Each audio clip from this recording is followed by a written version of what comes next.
বৃষ্টির বিরূপ প্রভাব রাজধানীর বাজারে। মাছ সবজির দরে ঊর্ধ্বমুখী প্রবণতা, উত্তাপ বাড়ছে ব্রয়লার ও ডিমের দোকানে। এখনো জলাবদ্ধ রাজধানীর নিউ মার্কেট এলাকা, বিপণী বিতান খুললেও নেই ক্রেতা, পরিচ্ছন্নতায় ব্যস্ত ব্যবসায়ীরা। হিলি বন্দরের আমদানি বাণিজ্যে ভাটা, পণ্যবাহী ট্রাকের আনাগোনা কমায় কর্মহীন শত শত শ্রমিক, রাজস্ব আদায়ে মন্দাভাব।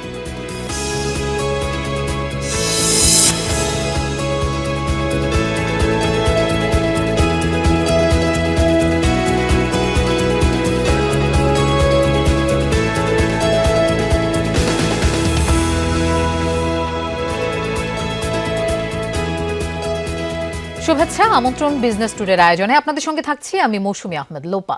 এতক্ষণ শিরোনাম দেখছিলেন, এবার যাচ্ছি পুরো খবরে। বৈরী আবহাওয়ার বিরূপ প্রভাব পড়েছে রাজধানীর বাজারে। ক্রেতা সমাগম কম থাকলেও মাছ ও সবজির দাম ঊর্ধ্বমুখী। পোলট্রির বাজারেও নেই কোনো স্বস্তি। চাল ডাল সহ মুদি পণ্যের যোগান সংকট নেই। দোকানিরা বলছেন পুরনো মজুদ থেকে চলছে দৈনন্দিন কেনাবেচা। নতুন চালান আসলে বোঝা যাবে পাইকারি বাজারে বৃষ্টির প্রভাব কেমন পড়েছে। কদিন ধরেই থেমে থেমে মুষলধারে বৃষ্টির কবলে রাজধানী। তবে এর ভোগান্তি শুধু সড়কে পানি জমে জল আর যানজটেই সীমিত না, বৃষ্টির প্রভাব পড়েছে নিত্যপণ্যের দামেও। টানা বৃষ্টিতে ডুবেছে কারণ বাজার, জলবন্দী অবস্থাতেই চলছে বেচা বিক্রি। বৈরী আবহাওয়ায় কমেছে সবজির সরবরাহ, নেই ক্রেতাদের আনাগোনা। তাই বেশিরভাগ সবজির দাম বেড়েছে কেজিতে 30 টাকা পর্যন্ত। এক কাঁচামরিচের দামই দিনের ব্যবধানে বেড়েছে 40 থেকে 60 টাকা। বৃষ্টিতে ভাই কাঁচামরিচের দাম অনেক বাড়ছে। কালকে বেচছি আপনার 100 টাকা, আজকে কেজি হয়েছে 160 টাকা। ব্যবসার অবস্থা খুবই খারাপ ভাই, বৃষ্টি আপনার খুবই অবস্থা ভয়াবহ। এই জায়গাতে দূর পানি হয়। সবজির দাম বেশি হওয়ার কারণ হলো বৃষ্টিতে সব তো ডুবে গেছে সারা দেশে বন্যা। কাঁচা সবজি যেখানে মনে করেন অতিরিক্ত আসার কথা সেখানে এখন সীমিতভাবে আসে বাজারে। যেই ভেন্ডি ছিল 20 টাকা কেজি, সেই ভেন্ডি এখন 50 থেকে 60 টাকা কেজি। বেগুন ছিল 50 টাকা কেজি, সেই বেগুন এখন 80 থেকে 100 টাকা কেজি। শসা ছিল 50 টাকা কেজি, আজকে শসা 100 টাকা কেজি। ছেড়ে কথা বলছে না মাছ বাজারও। প্রবল বৃষ্টিতে মাছ ধরতে যেতে পারছে না জেলেরা। এ কারণে রুই কাতল থেকে শুরু করে সব ধরনের মিঠা পানির মাছের দাম বাড়তি। বেচা বিক্রি নেই, চাষের মাছেরও দাম ছাড়ছেন না বিক্রেতারা। বৃষ্টিতে বেচা কেনা একবারই নাই। গতকালকে যে বৃষ্টির পরিমাণ হয়েছে, রাউটঘাট তলায় গেছে, বাজারে কোনো কাস্টমার নাই, কালকেও নাই, আজকেও নাই। আমরা মাছ সর্বও কম ঢাকার ভিতরে, মাছ কিনে আনি বেশি দামে, বাজারে বিক্রি করতে পারতেছি না। পোলট্রির বাজারেও নেই স্বস্তি। বৃষ্টিতে মুরগির উৎপাদন আর যোগান দুক্ষেত্রেই বিপাকে খামারিরা। বাজারে সরবরাহ কম, ব্রয়লারে তাই কেজিতে দাম বেড়েছে 10 টাকা। দর বৃদ্ধির পারদ চড়েছে ডিমের দামেও। 120 টাকার ডজন এখন বিক্রি হচ্ছে 130 টাকায়। ডিমের তো আপনার বাজার বাড়তি, আপনারা যে ডিম বিক্রি করছে আমরা গেছে সপ্তাহে আপনার 120 টাকা, এই ডিমে এখন বেচতেছে 130 টাকা। লাল ডিম, সাদা ডিম বিক্রি করতেছে 120 টাকা। গেছে সপ্তাহ তুলনায় এই সপ্তাহে একটু কেজি 10 টাকা বাড়ছে জি ব্রয়লার। খামারিদের অবস্থা তো খারাপ, যারা মনে হয় দেশ গ্রামে বা নিচু জায়গায় খামার করছে, এগুলোতে মনে করেন মুরগি কোথাও সেলে করতে পারতেছে না, কোনো গাড়ি ঢুকতে পারতেছে না। এটা তো পরিস্থিতি খুবই খারাপ, ভয়াবহ। দুর্যোগের কারণে দাম বৃদ্ধি হয়তো একেবারে অযৌক্তিক নয়, তবে এতে বেশ বিপাকে সীমিত আর নিম্নয়ের মানুষ। শসা লেবুগুলোর দাম অতিরিক্ত, মাছ, তার বাদে আপনার মুরগি তো নিন্দুরা ডিম টিম সব কিছুই মানে আমরা যারা সাধারণ মানুষ আছে মানে চলার মতো না কি। বাজার মানুষ কম, কিন্তু জিনিসের দাম কম নাই, ভালোই আছে। হয়তোবা একটু বৃষ্টির কারণে মানুষ কম দেখা হয়। চাল ডালের দাম আগের মতোই আছে কিছুটা, তবে বিক্রেতাদের দাবি বেচাকেনা না হওয়ায় নতুন করে পণ্য তুলেননি তারা। এবারের পণ্য শেষ হলে তখন প্রভাব বোঝা যাবে। আজকে তিনি কোনো কাস্টমার ঢুকতেছে না, কোনো ক্রেতা কেউ আসেন, বেশি একদম ধরতে গেলে নাই ধরতে গেলে। কালকে আলম দিনে বিক্রি হয়েছে 1,500 টাকা। হুমায়ুন রশিদ, যমুনা নিউজ, ঢাকা। রাজধানীতে টানা বৃষ্টিপাতে এখনো জলাবদ্ধ নিউ মার্কেট এলাকা। বিপণী বিতান ও দোকান খুললেও নেই কোনো ক্রেতা। দোকানিরা বলছেন রোববারের বৃষ্টিতেই হাঁটু সমান পানি জমে গিয়েছিল। নিচু দোকানগুলোয় ঢুকেছে বৃষ্টি আর নালা নর্দমার পানি, যা পরিষ্কার পরিচ্ছন্ন রাখতে তারা ভোগান্তি পোহাচ্ছেন। অভিযোগ, নিউ মার্কেট এলাকার ড্রেনেজ ব্যবস্থা খুবই দুর্বল। সরকার প্রশাসন পাল্টালেও রাজধানীর সবচেয়ে জমজমাট ব্যবসায়িক কেন্দ্রের প্রতি নেই বিন্দুমাত্র নজর। নিয়মিত পয় নিষ্কাশন কাঠামোর নজরদারিও করেন না কেউ। সে কারণেই অল্প বৃষ্টিতে দুর্ভোগ পোহাতে হয় ক্রেতা বিক্রেতাদের। এদিকে কাল তুমুল বৃষ্টি চলাকালে সাময়িকভাবে বন্ধ রাখা হয় মার্কেটের বৈদ্যুতিক সংযোগ। মূলত অনাকাঙ্ক্ষিত দুর্ঘটনা এড়াতেই এই উদ্যোগ নেওয়া হয়েছিল, জানায় সংশ্লিষ্ট কর্তৃপক্ষ। আজ সকাল থেকে তা পুনরায় চালু হয়েছে।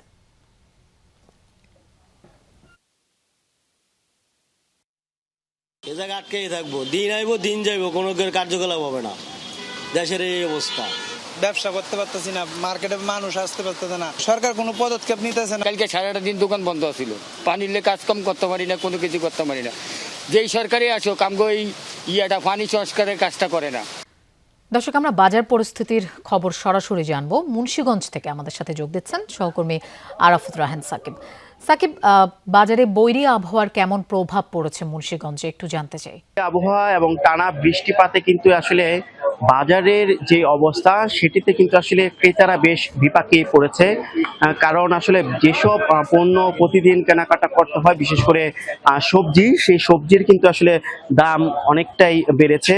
অধিকাংশ সবজির দামই বেড়েছে বলে আমরা এখানে বাজারে এসে সেই চিত্র দেখলাম। এখানে যে শসা সহ টমেটো, ধনেপাতা, সেই পণ্যগুলোর কিন্তু আসলে দাম গত সপ্তাহের চাইতে এই সপ্তাহে, বিশেষ করে গত 2-3 দিনে কিন্তু 20 থেকে 50 টাকা বেড়েছে। অর্থাৎ এসব পণ্য ক্রয় করার ক্ষেত্রে কিন্তু যারা এসব পণ্য ক্রয় করছে তাদের কিন্তু আসলে বেশ বিপাকে পড়তে হচ্ছে, বিশেষ করে নিম্ন আয়ের মানুষকে বিপাকে পড়তে হচ্ছে। এবং কাঁচা বাজারের পাশাপাশি যে মাংসের বাজার, গরুর মাংসের বাজারও আজকে গতকালকের চাইতে 50 টাকা বেশিতে কেজি প্রতি গরুর মাংস কিনতে হচ্ছে বলে এখানে আমাদের ক্রেতারা জানিয়েছেন।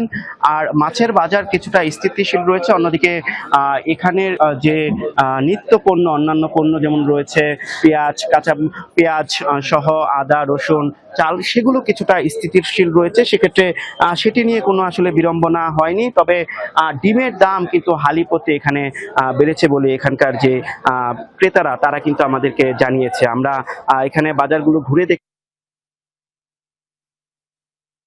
কিন্তু আজকে কিছুটা এখানে সবজির দাম কিন্তু বেড়েছে এবং সেক্ষেত্রে আসলে যারা প্রতিদিন বাজার করছে তাদের কিন্তু বেশি বিপাকে পড়তে হচ্ছে। আমরা এই ব্যাপারে বিক্রেতাদের সাথে কথা বলেছিলাম। বিক্রেতারা যেটি বলেছেন যে আসলে যেখান থেকে আসলে তাদের পণ্য আসে, সেই পণ্যর আনার ক্ষেত্রে অর্থাৎ আমদানিতেও কিন্তু কিছুটা সংকট রয়েছে এবং সেই সংকটের কারণেই কিন্তু মূলত এই দামটা বেড়েছে বলে তারা আমাদেরকে দাবি করছে। এবং এখানের যে তারা যেটি বলছে যে যদি আসলে আমদানি আগের মতন আসলে তারতম্য না হয়ে ঠিক হয়, প্রবাহ স্বাভাবিক থাকে, সেক্ষেত্রে কিন্তু আসলে দাম স্বাভাবিক হয়ে আসবে। আর যদি পণ্যের ঘাটতি হয় সেক্ষেত্রে কিন্তু দাম আরো বেশি ঊর্ধ্বমুখী হতে পারে বলে সেই সংখ্যা তারা আমাদেরকে জানিয়েছে। সাকিব, আপনাকে ধন্যবাদ আমাদের সাথে যোগ দেওয়ার জন্য। হিলি বন্দরে ভাটা পড়েছে আমদানি বাণিজ্যে। আগে যেখানে প্রতিদিন 100 থেকে 150 ট্রাক পণ্য আসতো, এখন তা নেমে এসেছে 20 থেকে 25 ট্রাকে। এতে বন্দরের দৈনন্দিন আয় কমেছে, কর্মহীন কয়েকশো শ্রমিক। বিরূপ প্রভাব পড়েছে সরকারের রাজস্ব আদায়ও। বিদায়ী অর্থ বছরে হিলি বন্দরে রাজস্ব ঘাটতি পরিমাণ 450 কোটি টাকা। উত্তরাঞ্চলের বৃহত্তম বাণিজ্য কেন্দ্র হিসেবে পরিচিত হিলি স্থলবন্দর। একসময় এখানে ছিল হাজারো মানুষের কর্মব্যস্ততা। ভারতীয় পণ্যবাহী ট্রাকে ঠাসা থাকত ট্রান্সশিপমেন্ট ইয়ার্ড। দেশের বিভিন্ন প্রান্ত থেকে শত শত ব্যবসায়ীরা আসতেন এখানে পণ্য কিনতে। কিন্তু সেই বন্দরের এখন বেহাল অবস্থা। নেই ব্যবসায়ীদের কোলাহল, আনাগোনা কমেছে আমদানিকারকদেরও। অনেকটাই ফাঁকা পড়ে আছে ইয়ার্ড। বেকার বন্দরের প্রায় শত শত শ্রমিক। দেখেন আমার লেবারগুলো সব শুয়ে আছে। 7 দিন পরে একটা গাড়ি পাই, মনে হয় 16টা লোক, আমরা পাই 1 থেকে 150 টাকা। 150 টাকাতে আমাদের সংসার চলবে না। মনে করেন যে আজকে আইছি কাজ করতে, আজকে কাজ করলে মনে করেন যে একটা গাড়ি পেলাম, কোনোদিন নেই, পাই না, চলে যায়, ঘুরে যায়। আমরা এখানে কর্মরত অবস্থায় 400-500 জন শ্রমিক আছে। 200-250 টাকা করে পালে কি আমাদের সংসার চলবে? চাল ডাল কিনা কি করব আমরা? কয়েক মাস আগেও এই বন্দরে প্রতিদিন 100 থেকে 150 পণ্যবাহী ট্রাক ভারত থেকে পণ্য নিয়ে দেশে প্রবেশ করত। এখন সেই সংখ্যা নেমে এসেছে মাত্র 20 থেকে 25টিতে। আমদানি মন্দার প্রভাব পড়েছে C&F এজেন্টদের মাঝেও। কর্মহীন হয়ে পড়েছেন অনেক কর্মচারী। আগে নিম্নে হইলেও 50 টাকায় ঢুকতো হেলিপোর্ট দিয়ে, বাট এখন এমন অবস্থা হয়ে গেছে যে 10টার নিচে চলে আসছে গাড়ি। এই কারণে ছেলেপেলের আর্থিক যে সচ্ছলতার ইয়া ছিল ওটা কমে গেছে। কোনোদিন 20টা, কোনোদিন 30টা, এতগুলা 150 শ্রেণী আমাদের মনে করেন মানে বিভাগে পড়ে গেছি। আগে কাজের চাপে ভাত খাওয়ার সময় পাতাম না, আর এখন কষ্টের মধ্যে আছি। আমদানিকারকদের দাবি, ডলারের বিনিময় মূল্য বাড়ার পাশাপাশি ভারতে পণ্যের মূল্য ঊর্ধ্বমুখী। এখন আর কাঙ্ক্ষিত লাভ মিলছে না, ফলে লোকসান এড়াতে অনেকেই আমদানি কার্যক্রম গুটিয়ে ফেলেছেন। অভিযোগ রয়েছে পণ্য খালাসে হয়রানির শিকার হচ্ছেন অনেকে। আমাদের দেশে ডলারের রেট বেশি থাকায় ওখানে এলসির বিপরীতে আমাদের পর্তা বেড়ে যায়। আর পর্তা বেড়ে যাওয়ার কারণে আসলে কোনো মালে আমাদের লাভ হচ্ছে না। লাভ হচ্ছে না বিধায় আসলে অনেক আমদানি করার আমরা বসে আছি। এলসি খোলার পরিমাণও কমেছে। রাজস্ব কর্মকর্তারা বলছেন অধিক শুল্কযুক্ত পণ্য আমদানি হ্রাস পাওয়াতে বন্দরে মন্দাভাব দেখা দিয়েছে, কমেছে রাজস্ব আদায়ও। এই পোর্টের এলসির সংখ্যা কমে যাওয়ায় এবং আমাদের যে শূন্য রেটের পণ্য আমদানি হয়, মূলত এখানে গম, চাল এবং অন্যান্য খাদ্যদ্রব্যাদি এখানে আমদানি হয়, যেগুলোতে আমাদের ডিউটি ট্যাক্স সরকার কর্তৃক বা এসআরও কর্তৃক মৌকুব করা আছে। সেই কারণে এখানকার যে লক্ষ্যমাত্রা দেওয়া আছে, যদি ট্যাক্সেবল আইটেম এখানে এলসি হয়, সেক্ষেত্রে আমাদের রেভিনিউ বাড়বে বলে আমি মনে করি। বিদায়ী অর্থ বছরে হিলি স্থলবন্দরে রাজস্ব আদায়ের লক্ষ্যমাত্রা ছিল 1046 কোটি টাকা, আদায় হয়েছে মাত্র 598 কোটি টাকা। রাবেয়া স্মৃতি, যমুনা নিউজ। ভৌগোলিক অবস্থানকেই সবচেয়ে কার্যকর অস্ত্রে পরিণত করেছে ইরান, মত বিশ্লেষকদের। তারা বলছেন, একদিকে যুক্তরাষ্ট্র এবং বিশ্ব অর্থনীতিকে চাপে রাখা, অন্যদিকে উপসাগরীয় দেশগুলোকে হাতে রাখতে হরমুজের নিয়ন্ত্রণ কখনোই ছাড়বে না ইরান। ফলে এই প্রণালীকে কেন্দ্র করে বাড়ছে সামরিক উত্তেজনা, অনিশ্চয়তায় পড়ছে জ্বালানি সরবরাহ, নতুন চাপে পড়ছে বৈশ্বিক অর্থনীতি। বিশ্ব অর্থনীতির অন্যতম গুরুত্বপূর্ণ পথ হরমুজ প্রণালী। প্রতিদিন বিশ্বের বিপুল পরিমাণ জ্বালানি এই সমুদ্র পথ দিয়েই আন্তর্জাতিক বাজারে পৌঁছে। কিন্তু এখন এই প্রণালী শুধু বাণিজ্যের রুট নয়, হয়ে উঠেছে যুক্তরাষ্ট্র ইরান সংঘাতের সবচেয়ে শক্তিশালী যুদ্ধক্ষেত্র। ইরান নতুন করে সমুদ্রপথটি বন্ধ করার ঘোষণা দেওয়ার পর থেকে আবারও দেখা দিয়েছে নানামুখী অনিশ্চয়তা। তেহরানের এমন সিদ্ধান্তে সমর্থন দিচ্ছেন ইরানিরা। দেশটির সাধারণ নাগরিকদের দাবি, হরমুজকে টোপ হিসেবে ব্যবহার করে যুক্তরাষ্ট্রকে চাপে ফেলতে।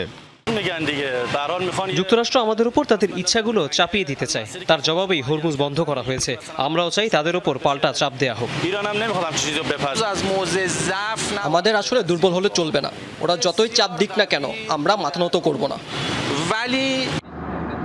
বিশেষজ্ঞদের মতে এবার ইরান নতুন কোনো অস্ত্র নয়, বরং ব্যবহার করছে তার সবচেয়ে বড় ভৌগোলিক সুবিধা হরমুজ প্রণালী। অর্থাৎ তেহরান তার ভৌগোলিক অবস্থানকেই সমরাস্ত্রে পরিণত করেছে। ইরানের লক্ষ্য শুধু জাহাজ চলাচলে বিঘ্ন ঘটানো নয়, বরং হরমুজকে এমন এক কৌশলগত হাতিয়ারে পরিণত করা যার মাধ্যমে বিশ্ব অর্থনীতিকে চাপের মধ্যে রাখা সম্ভব। ইরান তাদের ভৌগোলিক অবস্থানকেই সমরাস্ত্রে পরিণত করেছে। তারা এমন একটি হাতিয়ার খুঁজে পেয়েছে যা পারমাণবিক অস্ত্র তৈরির চেয়ে অনেক বেশি নিরাপদ ও কার্যকর। সেই হাতিয়ার হলো হরমুজ প্রণালী। এই অঞ্চলকে তারা কার্যত অর্থ আয়ের উৎসে পরিণত করেছে।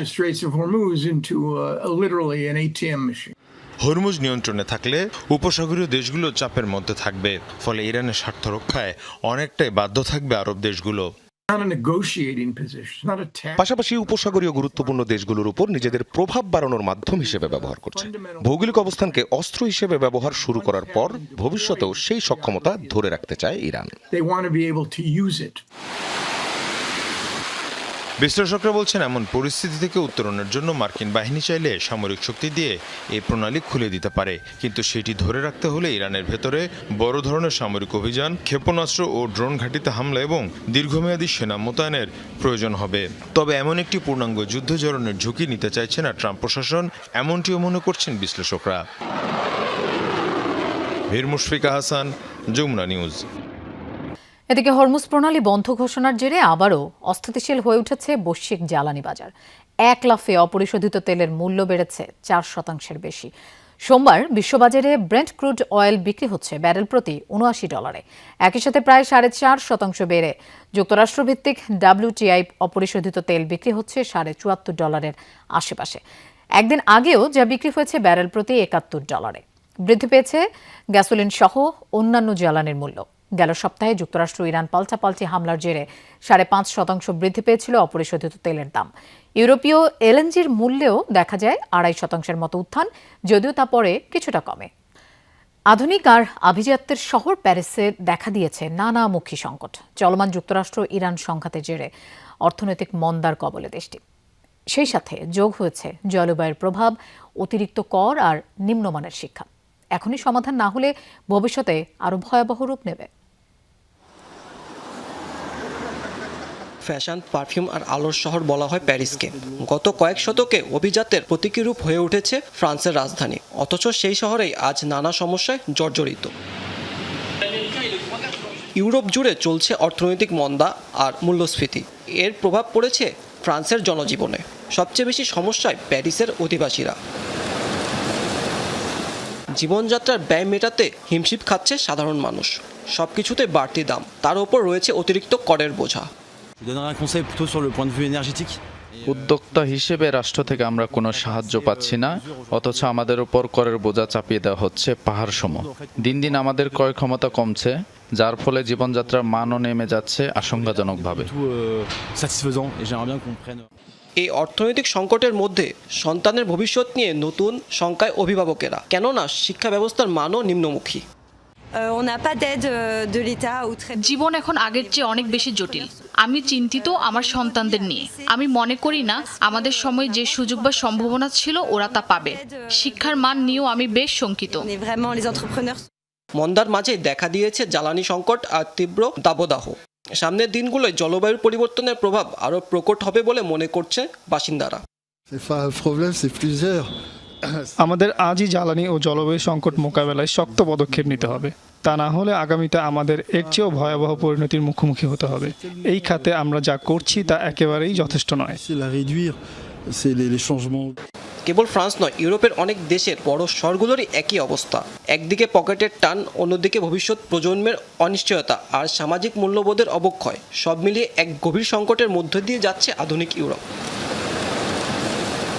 মাহমুদ সাকিব, যমুনা নিউজ। এবার জানাবো পুঁজিবাজারের লেনদেনের খবর। ডিএসসিতে প্রধান সূচক 17 পয়েন্ট বেড়ে দাঁড়িয়েছে 5,866 পয়েন্টে। অন্যদিকে ডিএসইএসএ 4 পয়েন্ট বেড়ে 1,196 পয়েন্টে দাঁড়িয়েছে। ডিএসসি 30 সূচক 2 পয়েন্ট বেড়ে দাঁড়িয়েছে 2,203 পয়েন্টে। আজ হাতবদল হয়েছে 1,419 কোটি 15 লাখ টাকার শেয়ার। গতকাল লেনদেন হয়েছিল 1,669 কোটি 63 লাখ টাকার শেয়ার। দাম বেড়েছে 181টি প্রতিষ্ঠানের, কমেছে 165টির। অপরিবর্তিত ছিল 48টি প্রতিষ্ঠানের শেয়ারের দর। ডিএসসিতে লেনদেনের ভিত্তিতে শীর্ষে আছে মালিক স্পিনিং। প্রতিষ্ঠানটির মোট 53 কোটি 19 লাখ টাকার শেয়ার লেনদেন হয়েছে। এর পরের অবস্থানে আছে ব্র্যাক ব্যাংক ও ইস্টার্ন হাউজিং লিমিটেড। এবার জানাবো চট্টগ্রাম স্টক এক্সচেঞ্জের খবর। চট্টগ্রাম স্টক এক্সচেঞ্জের প্রধান সূচক সিএসপিআই প্রায় 118 পয়েন্ট বেড়ে দাঁড়িয়েছে 15,710 পয়েন্টে। সিএসসিএক্স সূচক বেড়েছে 74 পয়েন্ট এবং সিএসসি 30 সূচক বেড়েছে 114 পয়েন্টে। সিএসসিতে আজ হাতবদল হয়েছে 30 কোটি 10 লাখ টাকার শেয়ার। গতকাল লেনদেন হয়েছিল 10 কোটি 17 লাখ টাকার শেয়ার। সিএসসি বাজার পরিস্থিতি। সিএসসিতে লেনদেন হওয়া 244টি প্রতিষ্ঠানের মধ্যে দর বেড়েছে 122টির, কমেছে 91টির, আর অপরিবর্তিত ছিল 31টি প্রতিষ্ঠানের শেয়ারের দর। দর্শক, এই ছিল বিজনেস টুডের আয়োজনের। এতক্ষণ সাথে থাকার জন্য ধন্যবাদ সবাইকে।